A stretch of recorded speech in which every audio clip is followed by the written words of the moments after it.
We all make mistakes, but what if our actions led to the destruction of our entire city? The story of Sodom and Gomorrah offers a chilling glimpse into the consequences of sin, prompting us to examine our own lives and choices. Join me as we explore this timeless tale. Sodom and Gomorrah destroyed, Genesis 18:2-19. God judges two sinful cities, sparing only Lot and his daughters. The story of Sodom and Gomorrah is one of the Bible's most sobering accounts of judgment, mercy, and the cost of moral decay. Found in Genesis chapters 18 and 19, it is more than just an ancient narrative. It is a mirror held up to humanity, warning us what happens when evil goes unchecked, and reminding us that righteousness, even in one person, matters deeply to God. The biblical historical context. Set in the time of Abraham, the destruction of Sodom and Gomorrah unfolds as God reveals his plan to Abraham. These cities had become notorious for their extreme wickedness. Their sin was not just private. It was public, aggressive, and unrepentant. Genesis 18:20 records, "The outcry against Sodom and Gomorrah is so great, and their sin so grievous." Abraham, in an act of intercession, pleads with God to spare the cities if even 10 righteous people can be found. But 10 cannot be found. In the end, only Lot, Abraham's nephew, and his 2 daughters escape the fire and brimstone. Lot's wife, however, disobeys God's command by looking back and is turned into a pillar of salt. The metaphorical meaning, metaphorically, Sodom and Gomorrah represent the point at which corruption becomes irreversible. They symbolize a society that has normalized injustice, violence, pride, and exploitation.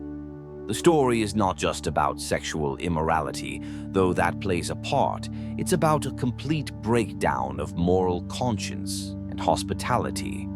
Ezekiel 16:49 clarifies this further. "Now, this was the sin of your sister Sodom. She and her daughters were arrogant, overfed, and unconcerned.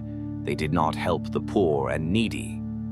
These cities had wealth, power, and opportunity, but they used them to oppress rather than uplift.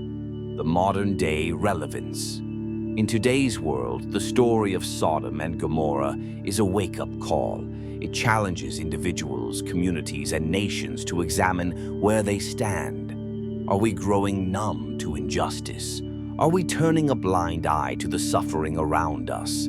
Have we allowed convenience and comfort to dull our sense of right and wrong? This narrative also speaks to the power of influence. Lot chose to live near Sodom, perhaps for economic reasons, but over time, he and his family became dangerously entangled in its culture. It's a reminder that where we plant ourselves matters. What we tolerate today may consume us tomorrow. Yet amid judgment, there's mercy. God's angels pull Lot and his family from destruction, showing us that even when judgment is inevitable, God provides a way out for the willing. This is a picture of grace, undeserved, yet offered. Reflection and inspiration. The story of Sodom and Gomorrah leaves us with hard truths, but also deep hope. It shows us that God's justice is real, but so is his mercy. Lot's salvation wasn't based on his perfection. It was God's compassion that saved him. The challenge for us is to live alert, not complacent, to influence our surroundings rather than be shaped by them. It also calls us to intercede as Abraham did. His boldness in pleading for the cities reveals God's openness to partnership. Even in the face of overwhelming sin, God listens to the cries of the righteous.